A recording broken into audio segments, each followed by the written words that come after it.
Welcome back to the Nullified Take channel. I'm your host, Chris, back here with my co-host, Kahuna, for challenge content. That's right. It's been about, I feel like almost 2 months, Kahuna, since we've been on a live together. How have you been?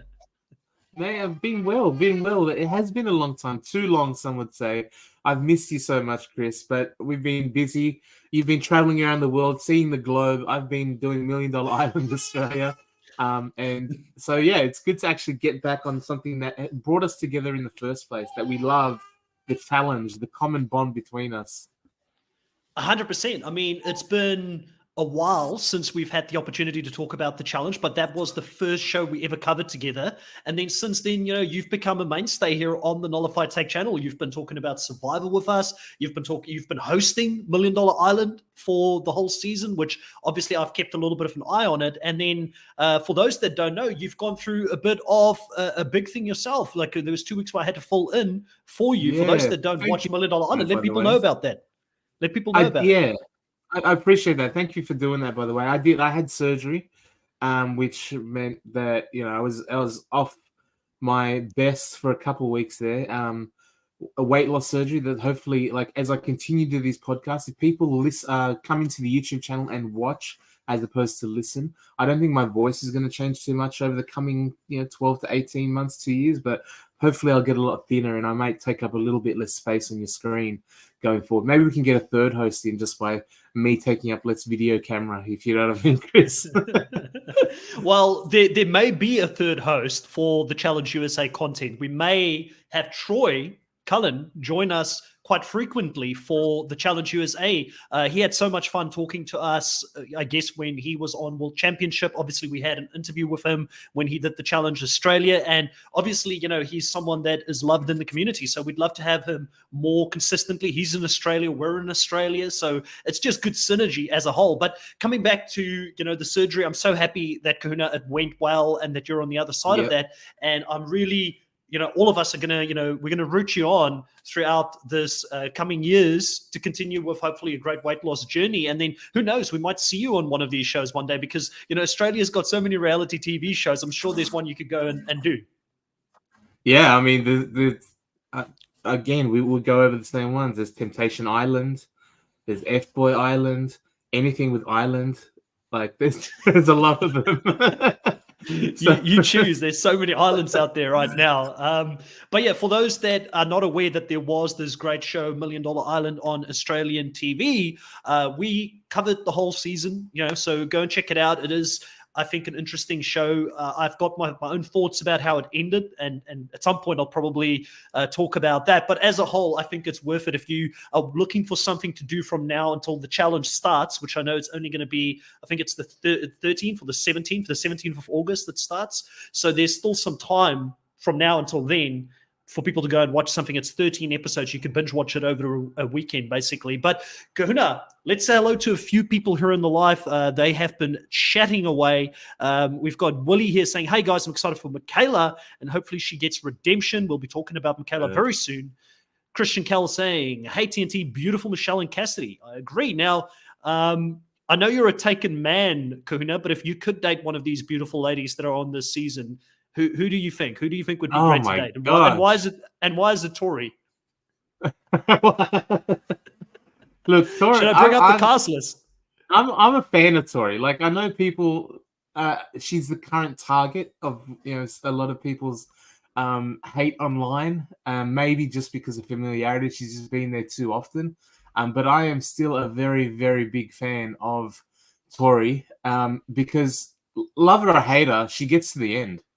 Like, she absolutely gets to the end. And whether you like her techniques, whether you like her personality, it works for her. And she's a champion, 4-time finalist in 7-time show up or something like that. I think it's a pretty high percentage that she gets there.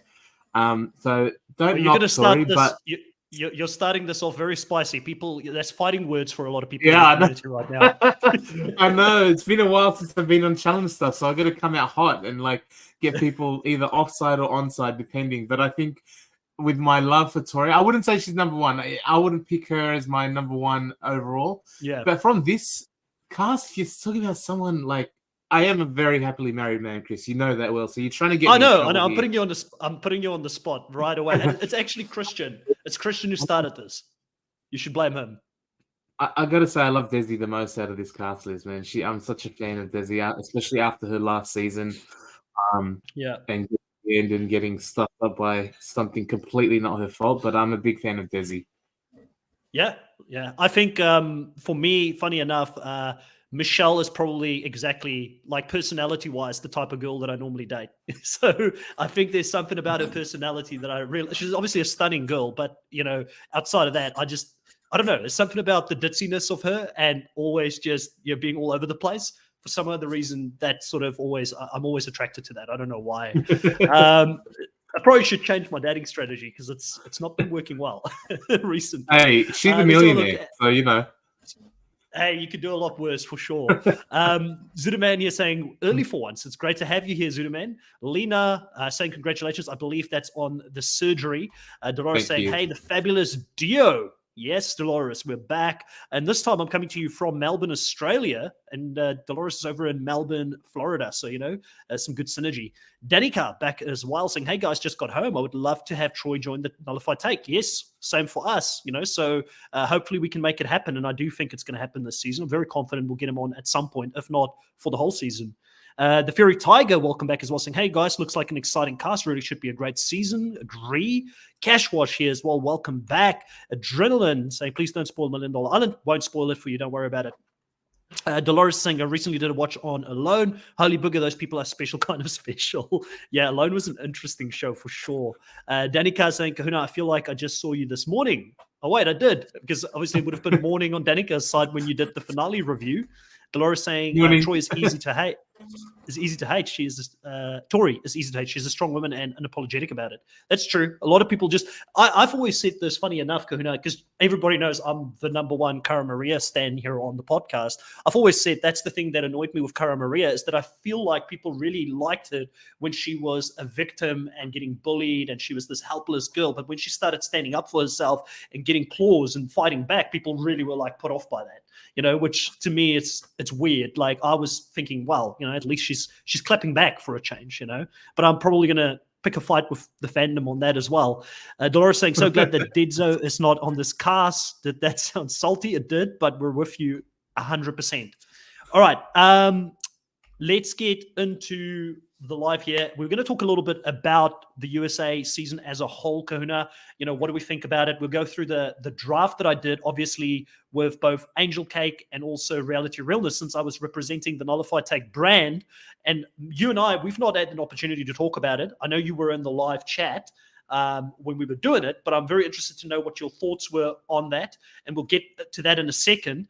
And then we're also going to talk about Survivor, like the title says here, the players from Survivor that are coming in.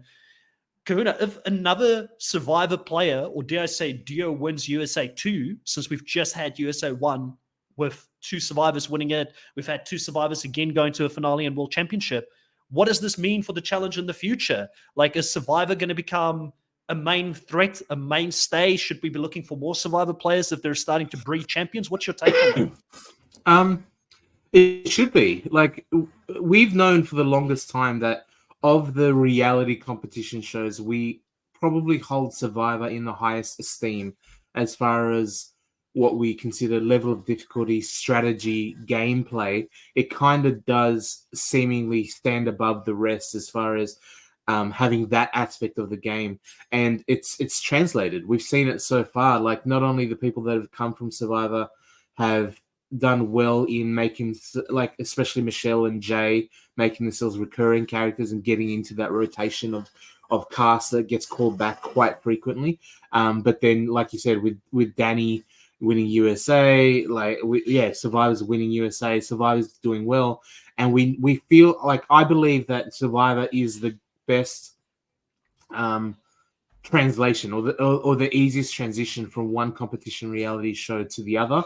It's almost as far as the cutthroatness and the strategy and the political side, it's almost a step down even from Survivor to the challenge, but maybe a step up in the physical side. So it's always interesting to see that balance, that it does have a little bit more on the individual as far as their physical goes. It's not as much a team based, especially when it comes to eliminations and things like that. And there's nothing in Survivor that really prepares for a final. But I think that attitude, the mental side of being mentally tough, ready for anything, ready to cut people out of the game if necessary to get further in the game, seems to go against the recent trend in the challenge world, which is get with your alliance and protect your alliance, whereas Survivor players seem to be like, I want to get to the next step no matter what, and it's kind of working for them, which I'm appreciate seeing. Yeah, I mean, listen, I couldn't have said any of that better. I think that Survivor players have become a bit of the agents of chaos when it comes to the challenge, especially if you look at World Championship, where, like you said, the Friendship Alliance is out there. They were trying to protect each other, but the Survivor players were even players that had, because you could say, yes, Survivor stuck together, but there were two players there that had such a great bond coming into that season, and Ben Driebergen and Sarah Lucina, who ended up going against each other. So it shows that they're even willing to cut ties. And there's a certain level of cutthroatness, the cutthroatness that we saw with Bananas taking the money at the end from Sarah, that we just don't get to see anymore on the challenge. Like, it's too much friendship now instead of doing whatever it takes to get to the end and to get the bag. So for me, I'm really enjoying what Survivor players are bringing to the franchise. And I do think that if Survivor can dominate this season, this could open the door to other Survivor players in the future. But I also think that they're doing something different when it comes to casting Survivor players compared to casting Big Brother players. Because, you know, I've been very vocal about it, that I haven't been watching the last couple of seasons of Big Brother. Every time I start watching it, and then I get put off in the early stages. But the players from Big Brother that they're bringing over for me just have not been able to perform at the level that Survivor players have done. Now, granted, Casey and Amber have both won in their seasons, but I don't know. There's just something that it feels like they just don't have that same fire to them like Survivor players have. But the numbers coming into the season is quite interesting, Kahuna. We've got 7 Survivor players coming into the season, 9 Big Brother players, 2 Amazing Race players, and then 6 MTV Challenge players coming into this season. So obviously with that 9 Big Brother players, we've got a few that have played the main show before that are coming over. And it'll be interesting to see if there are going to be, 3 of them. You've got Josh, Paulie, and also Fessy that have played the main show. So it's going to be interesting to see where their allegiance is going to lie. Is it going to be with the Big Brother players, or do you think that they'll sort of gravitate towards the MTV legends in the game? That's interesting because I'm not a Big Brother watcher, so I'm not necessarily familiar with the universe, if you will. I know the caliber that have come across to MTV for the challenge, and I do think they're picking well. When you compare it to the way they're picking from Survivor, I'm not sure. Like, as you said, Casey's a champion, Amber's a champion, Fessy finals, Josh is Josh. He's a goof, but I think he's looking good coming into the season. Like, give credit where it's due. He's looking in shape. I think, considering his limitations and what I see as his limitations, I think he's actually overperformed what he should potentially be capable of in a show like the challenge. So I'm not Shots like downplaying. Yeah, I don't think he's the smartest tool in the shed, and he's shown that he's completely like. I'm not sure if you're familiar with, like, in New Zealand, you probably are, but Australia, we have the abbreviations. We cut words down so often. Are you familiar with the word unco? Have you heard of this word? Yeah, unco? uncoordinated. Yeah, Uncoordinated. And like, we just call it in Australia, he's unco, mate. He can't do anything. And we've seen when he's performing one-on-one in some of the challenges, he lost a tug of war to a one-handed man, right? He lost tug of war to an undersized one-handed man. That's what Josh does. So anyway, but he's done better than what he potentially could because of that relationship with Big Brother. And I think when you look at where they're drafting from, maybe not in USA because it is the CBS focus, but as far as any of the are you the right one? Are you the one? Are you the one? Let the right one in. The vampire movie was what I had in my head. Yeah. But as far as those type of shows, Are You the One, etc., like, Big Brother has outperformed. Are they of the same caliber as Survivor? Not necessarily. But when you got Paulie there, you got Fessy, you got, like, they're competitors. I don't like Fessy. I don't like Josh. I don't even like Paulie. But I know that they can play the game, and I don't take that away from some of these Big Brother people they're bringing in. I think regardless of the show, Big Brother or Survivor. I think they're automatically, competitively a step ahead of recruiting from Are You the One and all that sort of thing. I think Survivor is even a step ahead as far as that competitive strategy nature goes. But as long as they're picking the right people that can fulfill the physical side as well, like there are people in Survivor that had they chosen differently, like I don't know, like David from Name and shame. Name and shame. Like Let it rip. if they chose, they always have the smaller guys. Like what's Adam? If they chose Adam from Gen Well, X, David versus, Wright is the person you were thinking. David You were Wright, thinking of David yeah, Wright. that sort of thing. Like if they're not going to translate to the challenge, but if you have an automatic Survivor player that can also do the challenge physicality side, then it's a good match. And I'm happy for both Big Brother and Survivor to keep filling the ranks because we don't have the real world anymore. And I don't think when you look at the way the game is played today, shows like the real world, shows like Are You the One are not the best farming for a show like the challenge. Whereas we've seen The in a show's changed too very much. it's changed a lot. And even just from the limited sample size, shows like Ninja Warrior with Troy, with Natalie, they've proven physically they can compete very well with the show. So it doesn't matter where you're getting from, as long as you're choosing the right personality and the right physical person as well that can compete, then it makes it a much better show. Yeah, listen, I agree with you on all of what you've said. I do think the thing that makes Josh do reasonably well on the challenge, and I, funny enough, asked earlier today on the YouTube channel, what should we cover next? Because both you and I and Mucky will be talking about the top 5 Australian Survivor players of all time in our minds next week on another live. And then I asked, what would you like us to cover next? One of those 4 or 5 options, we're talking about the most underrated players in Australian Survivor as a potential option, and that's leading the vote at the moment. So if anybody wants us to talk about the challenge specifically, there is 2 options for the challenge as well on that list. Go and vote. But Josh to me is an underrated player in the challenge. Yes, I said it because I think his social game is next level, and his social game is what's getting him to the end or close to the end every time. But then his physical limitations is what's preventing him. But he's putting in a lot more work than I think some of these other players that have come on the show, like the Young Bucks, who only focuses on, having their protein bars, lifting weight at the gym. They don't really do the mental side of things. I have respect for Josh for trying to better himself in a physical capacity, at least. Just my thoughts on that. Will that help? I've said it many times before. If you just don't have natural athletic ability, I don't know if you can gain that by becoming fit. You're still going to be unco, or like that's where the popcorn muscles thing comes from, because you do have to have like some coordination about you. Let's have a look at a few of the live comments that have come in since we've spoken about this. Jay here is saying, I like Survivor players playing the game that they're in rather than playing for future challenges. Big Brother players play boring games trying to set themselves up for the future. And that's why I think that the Big Brother players that are coming to play this season, the likes of a Fessy and a Josh, 100% is going to play with the MTV players because they're going to be thinking about the future and they will sell these Big Brother players down the river. And that's why I don't feel confident about that Big Brother player advantage coming into it. Even what I've seen from Paulie so far, in the preseason stuff that he's talked about, like, I want to show people a different side of me, kind of makes it sound like he's going to try and play ball and not be as volatile as he was in his earlier seasons, which for me, that's an L. I'd rather see him go in there and be a hot mess, like a turbo. Give me some entertainment while you're there. I don't want him to be a wallflower. Not that I know if Paulie can be a wallflower. He's been out in the desert. He wants back in shelter. He needs the steady paycheck, and he'll play ball. Kiss the ring. It means, he knows what he's doing. I'll play ball if it means I can get paid. I don't want to go missing for a couple seasons again, I think.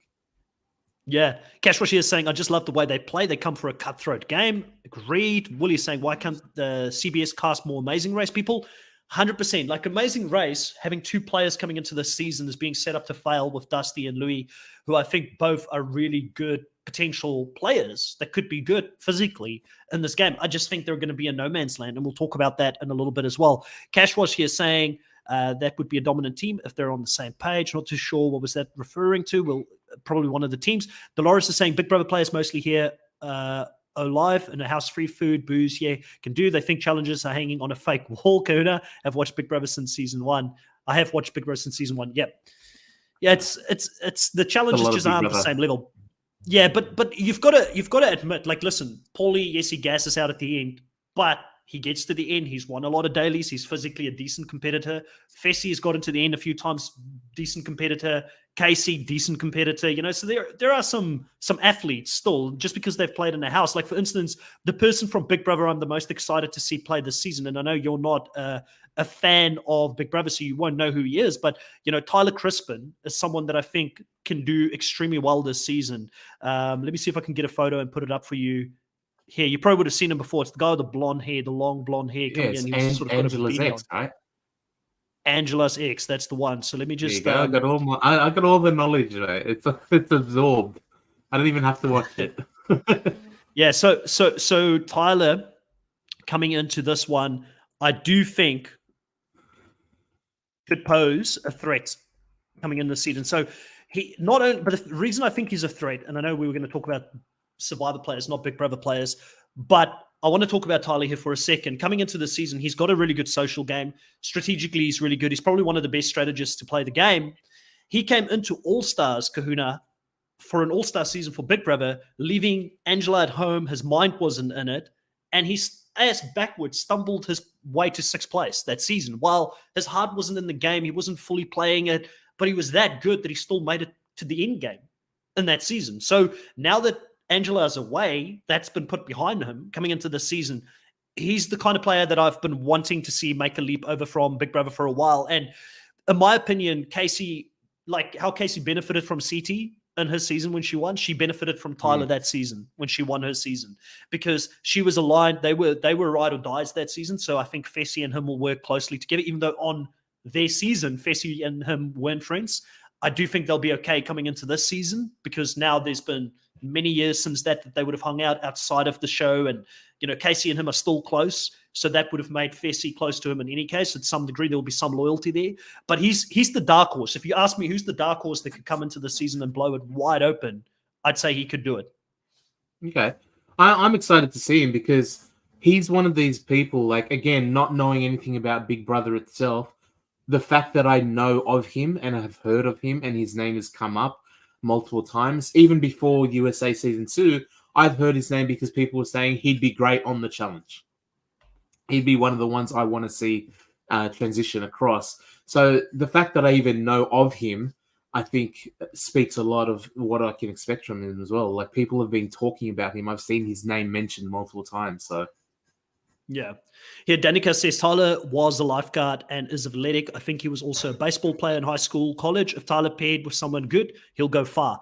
Now, the season that we all want to see is the season where both him and Angela are on the same season. That's the season we really want to see. But I don't know if Angela will ever come back and play the game again after her experience the first time that she was out there. But yeah, definitely someone that I think in that Big Brother group could be very lethal. Let's talk about the Survivor players that are coming back here this season. So you mentioned that, Desi, is the person that you sort of got your eye on. Do you have your eye on Desi just for her good looks, or do you also think she's a great competitor coming into this season? I think last USA season, if it wasn't for the swim, just completely Enzo or Dominic? Which one was it? It was Enzo, wasn't it? Enzo couldn't swim. I always He's get cat, those remember? two Cats can't conflated. swim. Yeah, that's right. I always get those two conflated in my head. The middle-aged, older Italian guy. Which one's which? But yeah, Enzo. I don't know. She looked strong, and she looked like she was competing with the highest level there. So in my head, I had her going far, and she just got done by the fact that she's tied to a dead partner. Oh, someone mentioned me for dead, so yeah, I should have remembered it was. So I know that she went far. I saw what she was capable of. She's got that survivor instinct as well. So for me, like, she was just an automatic top female pick. I think she's going to go far. Like, she's physically incredibly capable. Whether she's in the same realm as a Laurel or a Jenny West type of player, but she just seems physically very dominant as well. And I think in a season like this, she can go incredibly far. I've got high hopes for her for sure.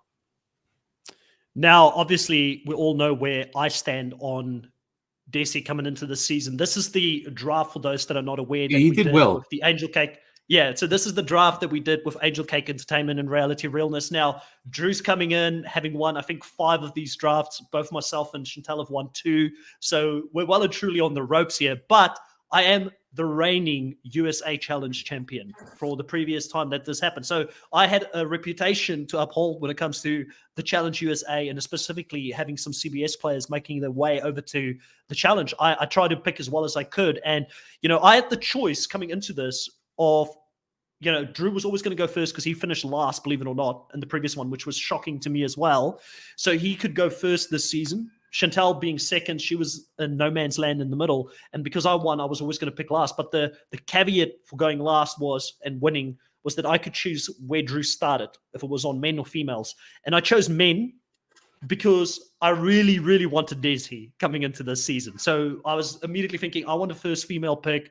I know Chantal is high on Desi coming into the season. She was high on Desi in the previous season. And I was never going to let that slide over to Chantal specifically, because I wanted to really piss off. It's always fun to get reactions out of people when you're doing these drafts. But Desi to me, I mean, because a lot of people would think, why did you choose her ahead of proven MTV challengers coming into the season? And for me, it came down to the fact that Survivor players are a little bit cult-like. I do think they'll stand together like they did in the first season. They'll have each other's back because they're going to have to. There's going to be too many players they don't know that they've never played with before. And the only real sort of experienced player that are coming back is Michelle in that group. And I don't think Michelle is going to gravitate towards the MTV players because they kind of turned their back on her the last time she played. She was trying to take the power structure down. I think she's still going to want to take that power structure down. And if I look at the women that are coming back from Survivor, she's by far the most capable. She's played a season before. She multiple times that season came second to Angela, and Angela is just a beast in the dailies. So I just really feel like, her biggest competition out there is going to be Tori. But I feel like Desi can take Tori. I feel like she's hungry for this. And she got, I love people that have something to prove coming into this with a chip on their back, and I feel like Desi's got that. So that's why I did it. So you can see the selection here. You can see where I picked everyone. Thoughts on, I guess, the draft as a whole, since we've got it up there. I mean, I said it when I was watching the live. I think you've got this one. Like, for me, you've got, I mean, Wes, to choose Fessy over Bananas is insane to me. Like, Fessy. What happened on that draft? Like, my head exploded in that draft when they were bagging me for choosing Bananas. And I was like, listen, I came into this draft. They forgot. I actually do. How can you have short-term memory when it comes to Bananas? I don't care if you like the guy on a personal level or not. He has won more championships than anyone else in the history of this game. He won 3 seasons ago that he played it. So he came back after a long break, still managed to ass backwards, stumble his way into a final. The only reason he got outplayed in the previous season was because he went up against some heavy hitters. The World Championship season was not a layup season. There were no layups to be found after the first 2 rounds. We spoke about it many a time. So I don't feel like it's a shame going home earlier in a World Championship season. It's almost like going out because almost all of them were champions or have gotten to finals to a certain degree. It may have been the most stacked season we've ever seen. How can people forget or sleep on Bananas? Yes, maybe entertainment-wise, he's kind of been hit and miss for me as well in the last couple of seasons. But I was so happy when he fell to me. Like, Wes, I understand. I always knew that Drew had he's similar to me. We both love Wes. So if he didn't pick Wes, I would have picked Wes. But Chantal picking Fessy over Bananas, that was shocking to me. Yeah, great.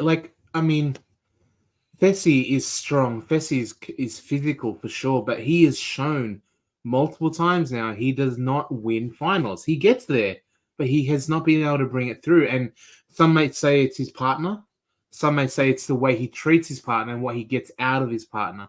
And Bananas, as much of an asshole as he can be, he knows how to win this game and has proven it the most out of anyone in the history. But also, like you said, he won a few seasons ago. The last flagship season, he got to the final and was one mixed up block away from winning again. When you say he got taken out in the global champ or the world championship, it was against Jordan, arguably one of the other goats of it. Like, when people say, but still, who is the greatest player?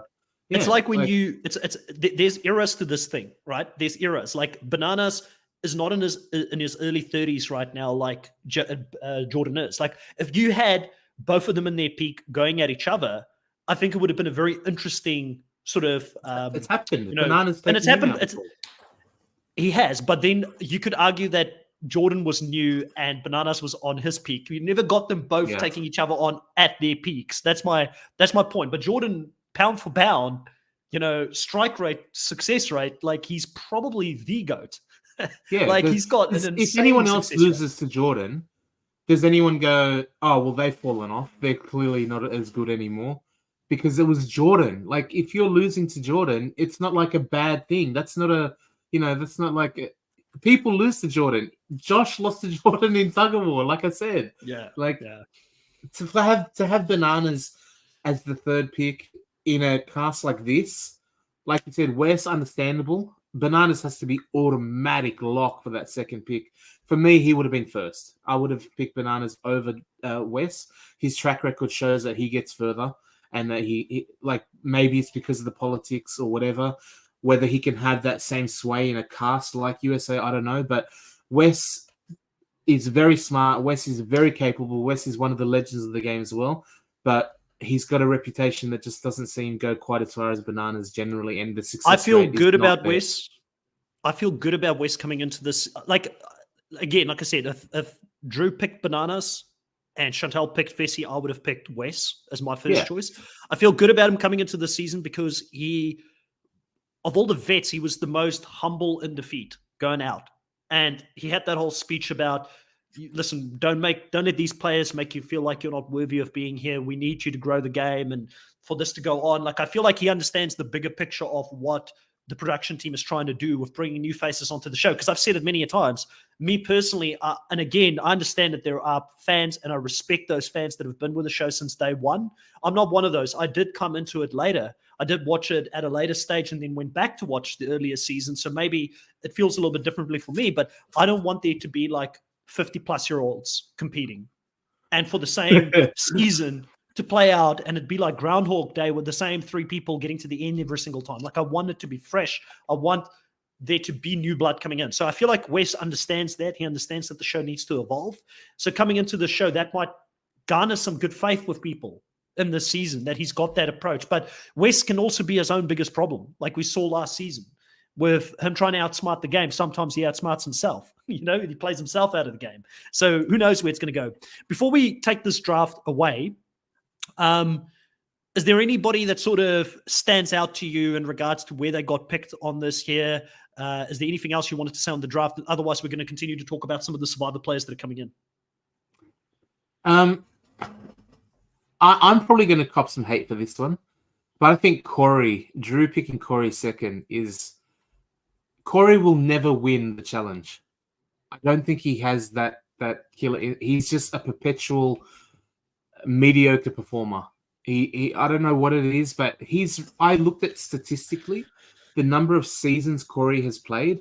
I remember you saying this. I remember you saying this in the live. You were like, statistically, he's the worst player to ever play, or something like that. Something like he is generally, like, he has had so many seasons now. Like when we were saying, like, remember CT was like, oh, CT's been going for 7 seasons now and he still hasn't won, and he finally got his win, and it felt like a big, like, after a long time. Corey's like blitzed that. He's gone to so many finals. He's gone to so many seasons.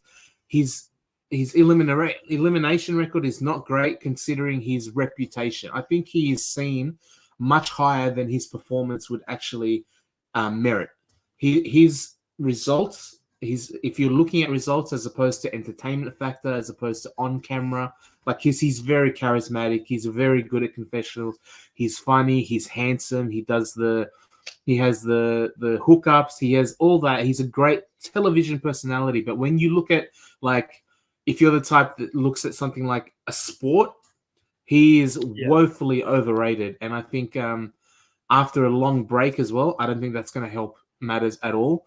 And I'm very interested to see how some of this new infusion, because even someone like Chris Underwood, I'm really like you picked him second as a male pick, because your first pick for Bananas, first pick Desi, top picks, I think top out of the entire show. Chris Underwood, I'm curious. I want to have your take on that because we've Yeah, maybe one of the most controversial winners of Survivor ever. Like we can say, oh, yeah, he's I'm Survivor dying to talk winner, about but this. yeah, but it's not the Yeah. exact same, is it? Yeah, I'm dying to talk about the Chris Underwood pick because obviously, like you said, Corey was taken off the board. Tyler, who was going to be, I was contemplating picking Tyler above Corey. I would have considered picking Corey, but I also knew that there was a good chance the way I lined up my draft that I was not going to see Corey because Drew obviously is going to stay where he's comfortable with the MTV players.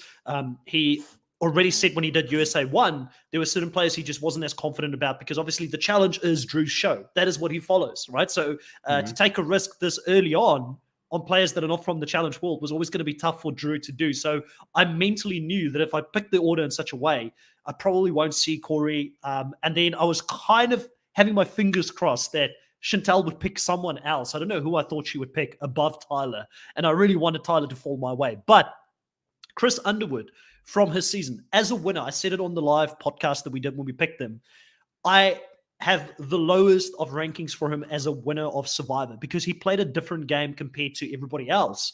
But we can compare his game to Natalie Anderson, who I also rate very highly as a Survivor player. She's won the show once before, went back to Winners at War, played the same type of show where she was voted out early, won her way back, but she didn't have the guts or the balls to do what Chris did when it came to throwing herself in to do fire against the biggest threat to win the game, which is what Chris did. So I had so much respect for the fact that Chris was one of those people. Certain people have got BMT, big match temperament, and they're willing to throw it all on the line when it comes to it to win a game. Chris is one of those people. So I want someone in my team that I know is not going to be afraid to take the shot. Even if it could be them going home early, he's going to do it. Yes, he got outvoted that season, but let's not forget, he went up against veterans that season. He went up against Kelly Wentworth and he went up against David Wright, who both were on, like David Wright was on the second season. Kelly was on a third season playing coming into that. And I just think he was caught behind the 8 ball a little bit there, trying to play between those two when he should have been more aware that they both are veterans of the show. They probably would have hung out outside of the game. They were going to compare notes and he got caught out early on. But he was a likable guy socially. He had some strategic game to him. And physically, he proved that he can win his way back. He proved he could win immunities. And he's not scared of taking shots. So looking at who else was available, you could have argued maybe pick a Paulie. But I just think Paulie's got too much of a target coming into this season. I agree with you, I think, like I said, I was interested to hear your take on Chris Underwood because it feels like but when you look at the rest of what is available, I'm really happy with that pick as well. Again, that Survivor cutthroatness, he's got the numbers if Survivor does stick together. And he showed like in a game that is different to Survivor, where it's not about the vote, even though there's a vote, you still get the chance to defend yourself. It's not necessarily about the politics as much because you still have the physical side to fall back on. He showed that he's capable of that and he won his way back in, even though in a Survivor win, like Survivor World, that win isn't seen with the same eyes as other wins. I think that win in a challenge context would be really big. Like that's how you win challenge, by getting thrown in and working your way back in and putting your, like, backing yourself as opposed to backing your alliance or backing the vote or backing the strategy or the politics. You're backing yourself, and he is the personification of that in more ways than one. Not only winning his way back on into the show, but then when he did, putting up for fire and sacrificing that in order to back himself once again. And I do think he could be a disruptor for the MTV comfortableness or the MTV challengers who are going to be very, they've done this a million times and they sort of run the show when they walk in. That kind of went away with World Championship. We saw the Survivor players again saying, no, we're not playing your game. We're playing what we want to do. And I'm hoping we see that continue on USA 2 with so many Survivor players that are big players as well. They're not just Survivor players in that they were just cast members. We see some of them here played big roles. So I'm excited by that. 2 winners. Yeah, so, and also, Chris is in the team that I think is the strongest coming into the season. Now, I didn't have this information prior to picking, and that was something that I was a little bit mindful of because I heard that there was a rumor of there being 3 different teams, and I didn't know who was going to be in those teams, but he's in the blue team, which is going to be with Fessy, Corey, Alyssa, Cassidy, Tori, and Sebastian, I think it's a very, very strong team coming into the season where he could be pretty well insulated with power because I feel like they could win a lot. Tori, Fessy, Chris Underwood, all very physically capable. Sebastian, who we haven't spoken about yet, physically very capable. I was impressed by Alyssa Lopez last season. I know some people are low on her. I don't mind her. I actually am very happy for her to be back this season. So I think she could do well as well. And then Cassidy is a beast as well. The only question mark for me in that team is Alyssa Snyder, who people have told me she's out of her depth coming into this season. But it's a very strong team that Chris Underwood is in. Another thing I wanted to talk about with Chris Underwood as well before we move on from him is that he is a big fan of Survivor. And I mentioned it on the live that I think it really, really got to him, the fan criticism. I never understand why winners care. Like I said this to Mucky on a phone call the other day. Me and Mucky were talking and I said to him, if I was ever to win Survivor, I don't care how I win. If I win, people can tell me I was the worst winner ever. I'd still have $1 million in my bank. I wouldn't give a shit, like, to be honest with you. So I don't know why people care about this stuff as much, but I do think that he's going to come in with something to prove, or he's going to feel like he needs to prove something. He's got Michelle there, who I picked next when that opportunity was given to me, who I think also is coming in with something to prove. And I know that she's willing to go up against the legends in the game. The only problem with Michelle, and I don't know if it is because I like Michelle as, like, I don't rate her as a winner as highly, but I do just like Michelle as a player and seeing her come back. And there's that Survivor familiarity. And like I said earlier, just her personality, I think, is so cool, you know? But can she hold it together long enough to actually be a threat this season? I don't know, Kahuna. Michelle, I think you're right. I think out of the last couple of seasons that we've seen her play, I do think she was not necessarily out of her depth, but not being in with the MTV people as much. And I felt like she really wanted to, like she was trying to get him, and it just didn't work for her. Similar to how Amber was with the Big Brother people originally. Like, she wanted to be part of it. They just didn't let her into the circle. They were like, no. And Michelle's kind of come up against that, having good relationships, but then running into issues with Laurel in their season. And like, so she's had issues. And I think she can kind of be that really good mix where I think she's a good overall player. And maybe, you know, like when it comes to video games and you're picking your player, and you either go for the player that's like really specced out in speed but is very weak, or the player that's very strong but kind of slow, and they kind of balance things out. And then there's a player that's down the middle, pretty good across everything and not necessarily excelling anything, but not. And I think to me, that's what Michelle is as far as the female competitors go. I think she's a really good all-rounder. She is physically capable, but doesn't necessarily dominate. She's not going to be one of those players like, we've got Amanda on the season who, might bring a lot of entertainment, could bring social, but physically is just not competing at all. I think Michelle doesn't have that. She can kind of float in between and is a good all-rounder. She can build a relationship with Survivor if she chooses that path. Because she's had a couple seasons with MTV, she can build the relationships there. Are they going to be as deep and as strong? Probably not, but at least she's not on the outs, like off the get-go straight away. So she might find herself in a pretty good position while still also, in comparison to her fellow challengers, be able to compete physically as well. Yeah, so Michelle finds herself in the red team coming into the season. That team consists out of Dusty, Josh, Paulie, Chanel, Janae, Bananas, Tiffany, and herself. So looking at that team, I do think that, there's a comment being made here by Gregory. Welcome to the live, Gregory. I did see you popping in earlier saying that you're a team Survivor, saying, I think Michelle might not go far or might not go after the vets because she's looking to be protected on the main show. I do think that safety for Michelle lies with Janae, Bananas. She's going to have to work with them, hopefully get her girl Chanel, who's also from Survivor, to work with her. Maybe that's how they take sort of a four-person, and Josh, I guess, who's also from the main show. Maybe she can work there and build some bridges.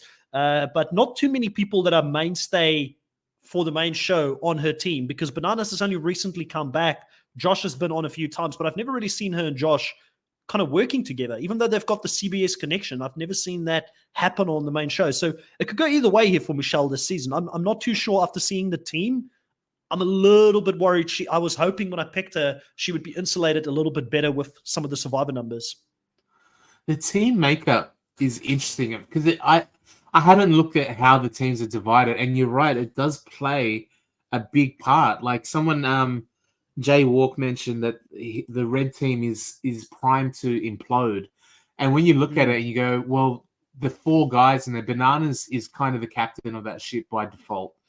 Will Dusty concede to that because he's from a different world altogether? He's from a show where it was just two people running the race and basically deciding for themselves. Firstly, I want to say I love Dusty. And Dusty, if you're listening to this, I love you, mate. Dusty and I have had some chats before. I've had him on the show for an interview after his Amazing Race season. And he's a massive fan of the challenge.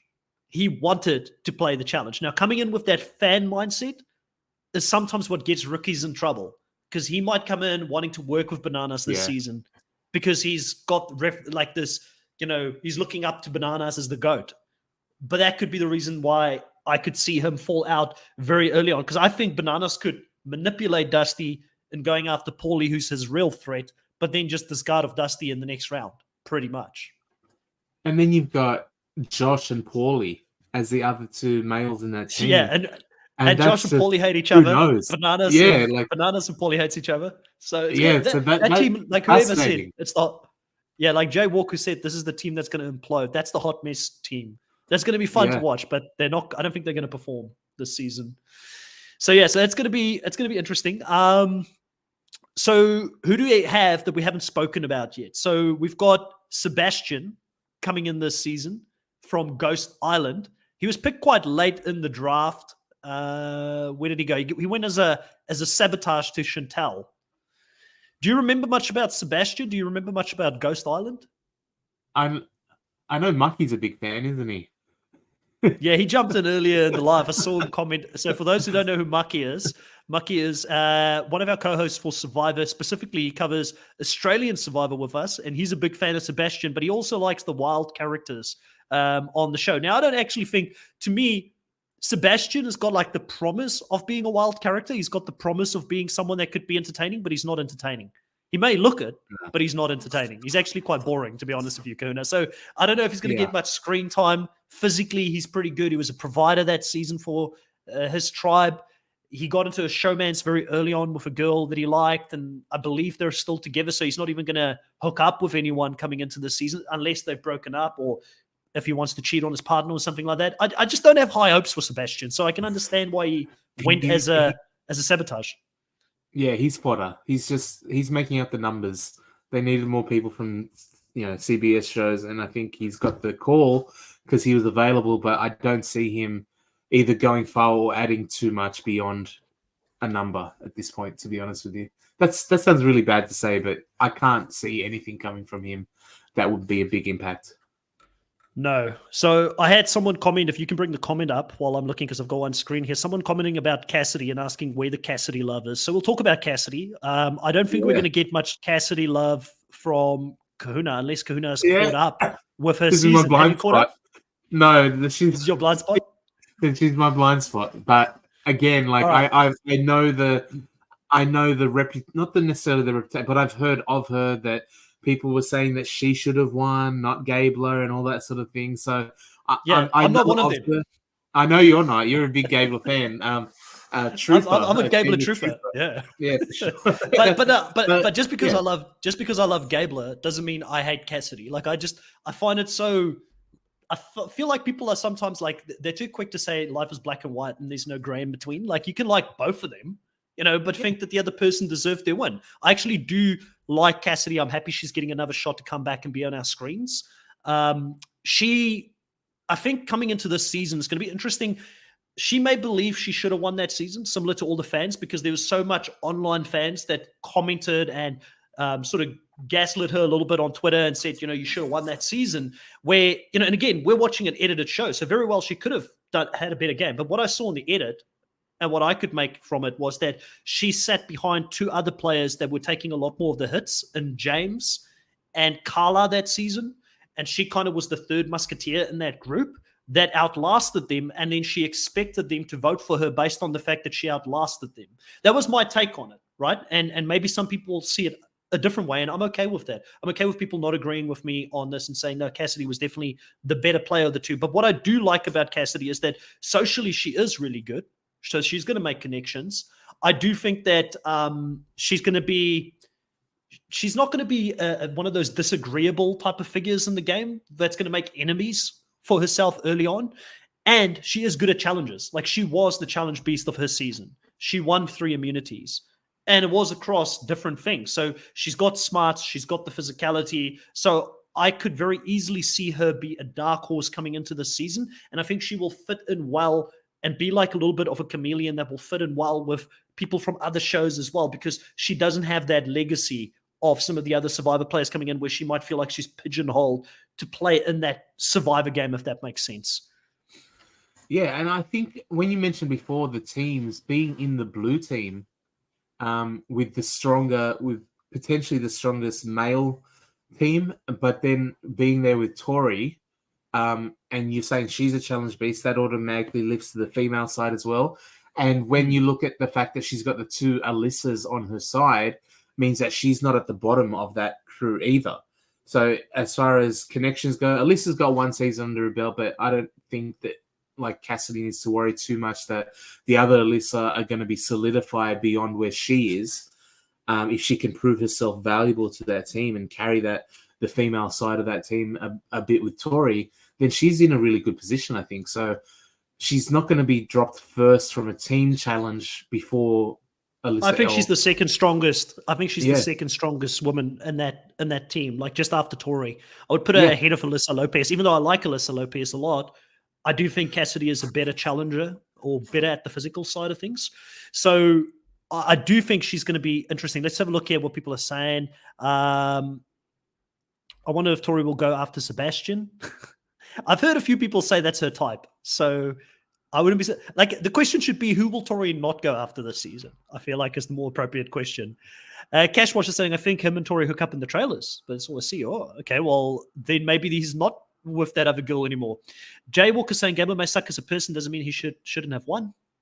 I've heard this take before, Jay, and no stabs here. I just haven't seen it. I mean, someone that gives up $1 million for charity, I don't think is a bad person. And I've had him on the show before. I've chatted with him. I've had conversations with him off air, and he's a nice guy outside of it. So I really do. I know that people don't like him because, there's political reasons for it over in the US, and obviously the US is so divided when it comes like you can only be team red or team blue, and if you're team red then you're a bad person. I just don't see things that way unless he's come out and said something or did something bad to someone. I just don't think he's a bad person, but I'm happy to be proven wrong. Someone can show me what he's done and I may agree with that, but I feel like he gets a lot of hate for no reason. Cashwash says she shouldn't have won based on her gameplay. However, I'm excited to have her in this atmosphere. 100%. I mean, that's the thing. I think that And even if, like, I don't know, man, maybe somebody saw something in her game that I didn't see.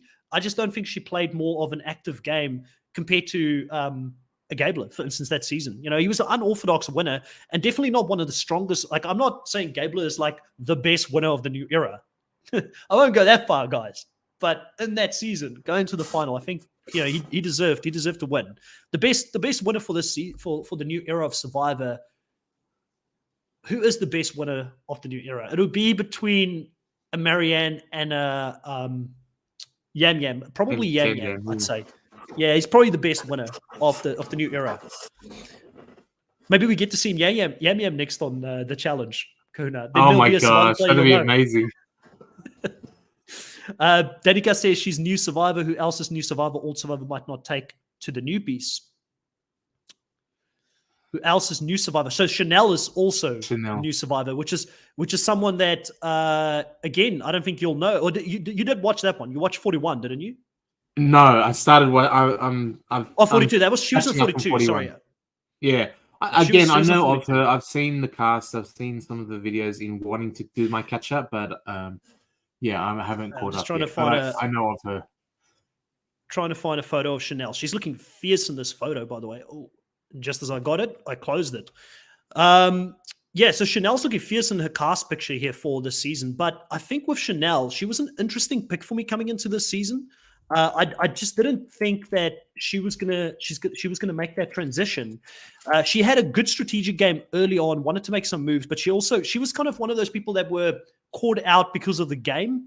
And Survivor currently, they throw so many little things out there for people to hang themselves by, that she ended up, I believe, losing her vote early on, and then turning on her allies, which wasn't good.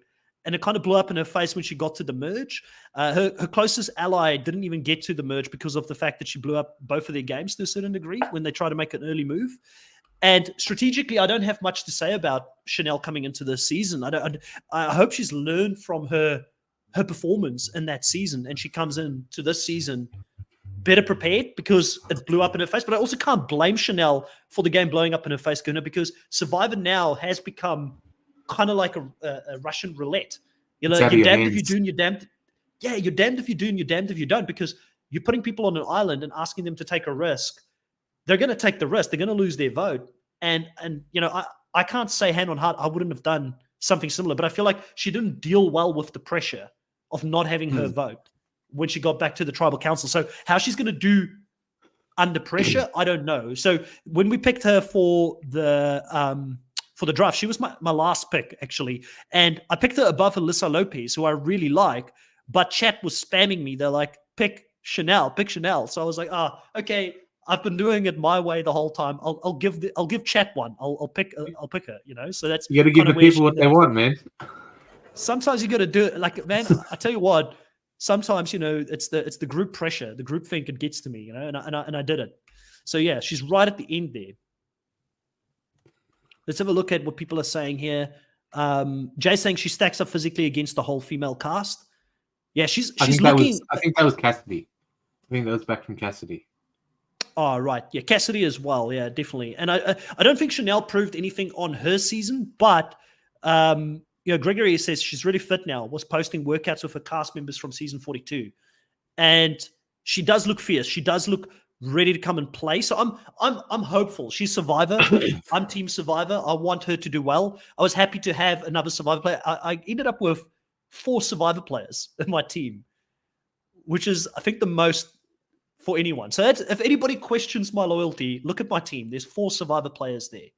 So Desi, Chris Underwood, Michelle, and Chanel coming into this season. Yeah. I mean, you've got a good team, man. I think you're set there. Okay, so let's have a look here. Jay says, and this is on Cassidy, I think people think she played a better game because Carla straight told her she had no shot before she got voted out. She was screwed no matter what because Carla was bitter. It is a take, I think. I don't agree with it necessarily. Jay, and it's fine. Like, I don't expect everybody to agree even with my takes on this. And I don't want to be one of those podcasters or live people that is like, it's my way or the highway. If you guys agree with me, I don't like, people can have different opinions about it. One thing I will say in Cassidy's defense, and I have said it on my podcast a few times, the fact that people expected her to be the person that should have taken out, who was the guy that season that was really good, Jesse, at the end, and they were like, oh, she should have, because she won the final immunity, and they were like, no, she should have given up her final immunity to take out the biggest threat in the game instead of Gabler, because Gabler ended up taking him out. That to me is an unreasonable expectation. That is an unreasonable expectation to put on her in that spot. And I don't think that you should always give up your necklace. And I'm glad that that isn't the case now, that every time people have to do that to win the game, because that's unfair. That was an unfair take that people had against her, and I didn't fault her for that. I personally feel like she lost the game before that, and definitely also think Carla was bitter to a certain degree. But I also think that what Carla did is something that I've thought many a times, if I was ever to play Survivor, I might hold somebody ransom to my vote as well at the end. Desperate times, Kahuna. Like, the only thing you've got at the end, if someone's going to vote you out, say, hey, I won't vote for you if you vote me out. Yeah. Yeah, absolutely. I don't know if I'm above it. I don't know if I'm above it. Yeah. Absolutely. When you're that far, you got to do what you got to do, man. Including picking Chanel if you didn't necessarily want to. Baby Ice here saying, Baby Ice, I would expect you to hope that Drew's going to lose. You're co-captain for the Chris team. But he says, Paulie, Josh, and Amanda on the same team. I hope Drew loses. Same. Drew's already won 5 of these. Give me or Chantel like next one, please, so we can start making up some of the lost ground I here. think Drew's got some really like flame out potential here. Like even his top 2 picks in Wes and Janae are solid, very solid picks, but they're high risk picks as well. Like Wes could win the whole thing, or he could go home early, and it's kind of that variable. High, like you don't know which one it's going to end up. Janae, I have doubts over. I know she's a 2-time champion, but I've said it before, and I'm wondering if she's an All Stars champion, and maybe that level of competition is different to flagship and even the USA, where it's a younger demographic, more physical demographic than what All Stars has put forward so far. So to be your number 2, number 1, number 2 pick, it's high variance, high risk, high reward, I guess. But I'm not sure about Drew's team there. It's looking a bit shaky to me. Jay saying I won't vote for you and campaigning against you is 2 different things, and that's fair. If she out and out campaigned against her, that's not cool. But then again, are we saying that Russell Hantz is right? Are we saying, Russell Hantz has always been saying that the jury should be sequestered and not talking to each other because he believes the reason he lost Samoa, and I believe, hot take, a very big reason why he lost Samoa was because people were actively campaigning against him. Laura Moret didn't want him to win.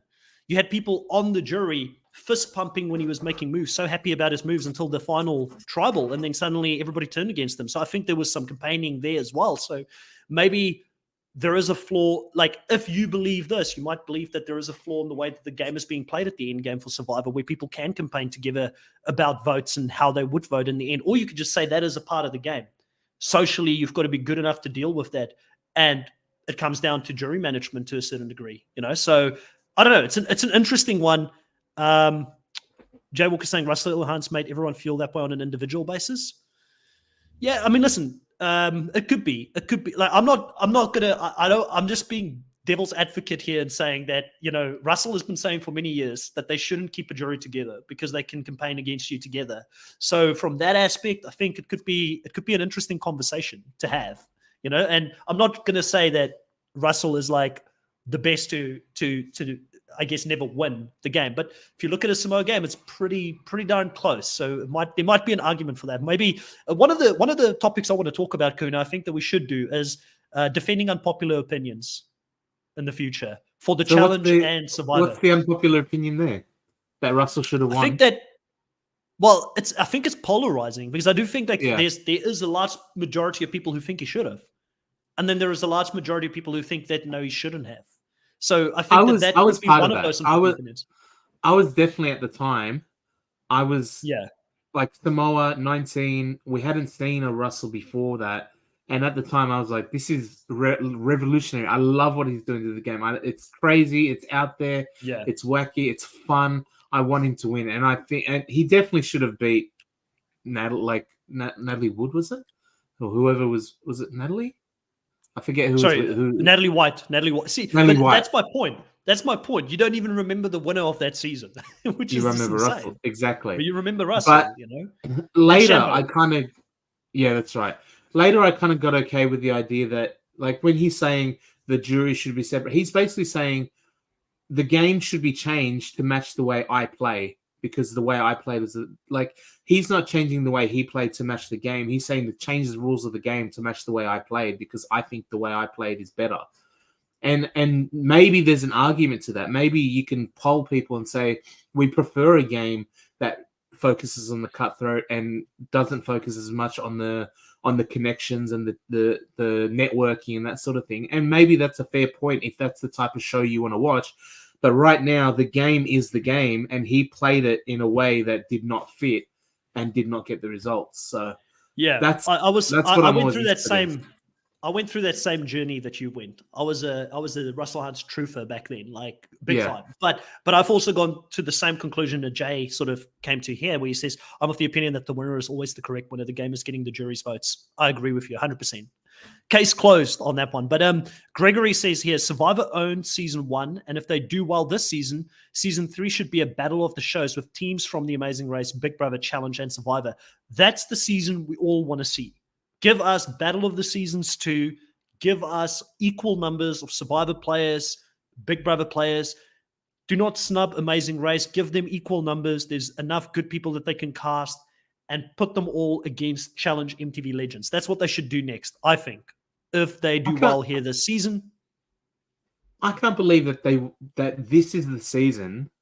USA 2 is the season they go back to the teams format, when we literally just had a season that had countries, USA, Australia, Argentina, UK, perfect for teams. The team format divided up by like any other sport in the world, like the Olympics, like the whatever. They were already set up in their countries to have the team format, and now they bring it out for almost like a battle of the seasons type of thing would be awesome. But they had the perfect opportunity there on a country basis, but now they're bringing it out for USA 2. It weirds me out that they do that.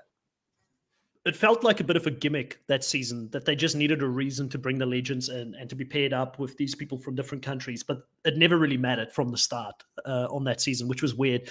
Danica here says, I loved Russell at first, but as he continued in future seasons, I stopped liking him so much. Too mean, but he's still iconic. Finding idols before clues, brilliant. To me, I think Russell coming back will always be entertaining. I'd always watch it. I actually have the opposite opinion. I feel like New Age Survivor has become too nicey-dicey. Like, there isn't any mean players anymore. We just went through a season of $1 Million Island, and Danica, I know you've watched it, where there was a mean player that season as well. I'll put it in air quotations because, they were just playing the game until the end when we found out what the true motivations were to play the game, which was never made clear to us. I wish they told us about that earlier on, but I'm trying to keep it spoiler-free here, Kahuna. So I do feel like that's a thing that New Survivor lacks. New Survivor lacks villains. They lack true villains. So I'm team Russell for TV. Bring him back for TV. I don't think he can change his. I think he's a leopard that can't change his spots or his stripes or whatever that saying is. I feel like he'll come back and probably flame out again. But one of the things that have put me off about Russell more than his performances on the show has been his YouTube channel. I think his YouTube channel has been the thing that has damaged him the most, because if you've listened to some of his takes on his YouTube channel, and you find out how bitter he is and how petty he can get with some of his stuff that he comments and talks about on there, that will put you off more than anything that he's done on the show, in my opinion. Yeah, I don't think he's doing himself favors with that, So, and it sucks because I was, like I said, I was a fan even going into his YouTube channel, and then I've just seen him be very, very bitter for ages and just having the coldest of takes, Dolores says here, I feel Hans was always bitter. He loses, he feels the jury should be sequestered. What if he won? He would be praising the game. I just personally never cared for him. He was just mean. Yeah, that's fair. I mean, I can see how people can feel both ways. Like, he definitely said some really bad stuff. Like when he called the blondes his dumbass blonde girl alliance or something like that. Like he said some really nasty stuff, which back then I was laughing at it. But now in hindsight, looking at it, I'm like, it's probably, yeah.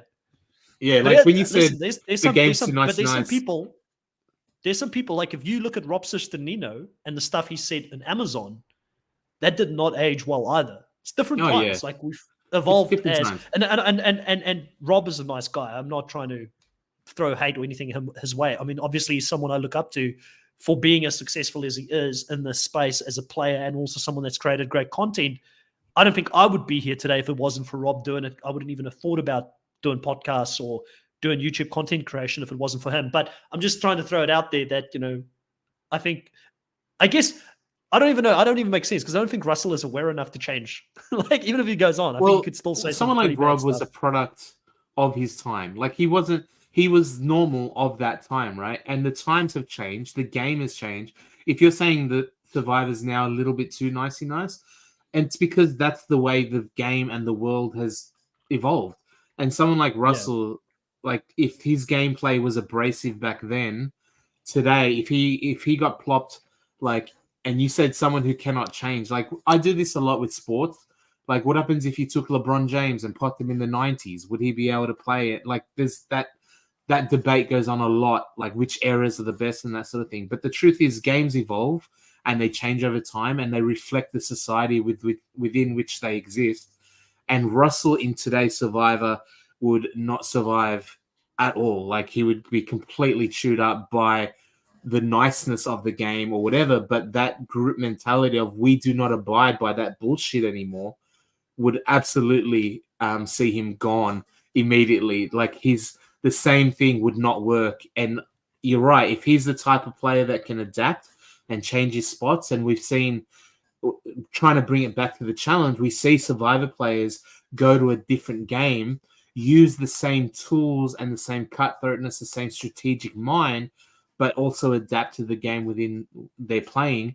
It helps. Like, you've got a diverse background, you've got different perspectives, you've got different thoughts. Russell has always been one way and one way only, and that would not work in today's game.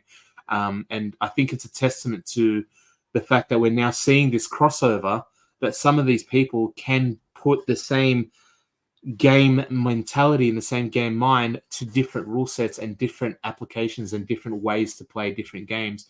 And we saw it with Sarah and Danny coming up bananas last season. Because you just had a thought bubble just popped up when you mentioned this. And we just had Danica say here that, Bananas is an example of someone that has evolved. And, he sort of mentions that he looks back at some of the old shows and he's not the proudest of it. So he's had to change. I feel like that could also be a reason why we don't see Bananas doing something like stealing the money from Sarah or being his old self. And people are like, oh, he's boring now. He's just wallpaper. It's because he has changed with the times. He is now less of a villain. He is trying to be nicey dice.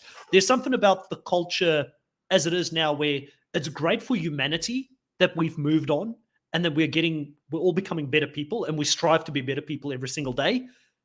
But I would still like a little bit of villainy in my reality TV. I would still like for there to be people that I look at and I'm like, I really don't like this person, So I don't know. There's a middle ground that we need to find. Surely there are still, I feel it's also who we cast. We're casting people who are social media influencers.